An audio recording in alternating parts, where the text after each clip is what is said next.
Pemirsa, salah satu masjid tertua di Aceh yang usianya mencapai ratusan tahun hingga saat ini masih berdiri kokoh di Desa Tualang, Kecamatan Perlak, Kabupaten Aceh Timur. Di halaman Masjid Baitur Rahim tersebut terdapat kompleks makam para tokoh negeri Perlak pada akhir abad ke-19 dan awal abad ke-20. Seperti apa keberadaan masjid tersebut? Berikut liputannya untuk Anda.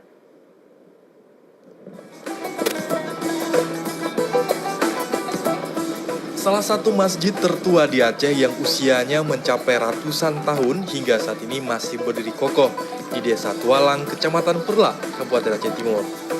Pembangunan pertama masjid ini menggunakan bahan kayu tualang yang banyak terdapat pada bekas lahan yang dipakai untuk mendirikan huta tualang. Masjid yang bernama Baitur Rahim ini didirikan pada tahun 1164 Hijriah atau 1751 Masehi oleh Ule Barlang Perlak yang kala itu dipimpin oleh Datuk Pokalam. Di dalam masjid terdapat mimbar khutbah yang terukir kaligrafi berwarna kuning keemasan. Ukiran ini berasal dari Malaysia, peninggalan Tengku Syekh Muhammad Ali yang hingga saat ini masih utuh. Masjid yang dibangun di atas lahan seluas 4.000 meter persegi ini bisa menampung jamaah hingga 600 orang.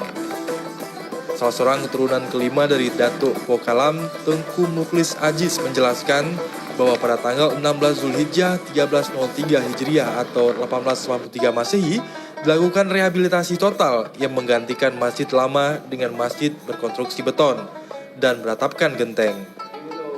Rehabilitasi ini dilakukan oleh Tengku Syekh Muhammad Ali, keturunan Datuk Po Alam dengan mendatangkan ahli dari Pulau Penang, Malaysia. Ini dibangun tahun 1951. Ya. Yang pertama itu bangunannya masih kayu. Kemudian tahun 1883 dirahap. Sudah menjadi bangunan seperti inilah. Ya. Ini yang kemudian ini tahun-tahun 2000-an ini yang telah diganti. Plafon ini, teras ini sama plafon dalam. Di halaman Masjid Baitur Rahim terdapat makam Tengku Syekh Muhammad Ali dan keturunannya serta tokoh negeri Perlak pada masa itu. Saat ini masyarakat dan pihak pemerintah masih memperhatikan masjid yang sangat bersejarah ini.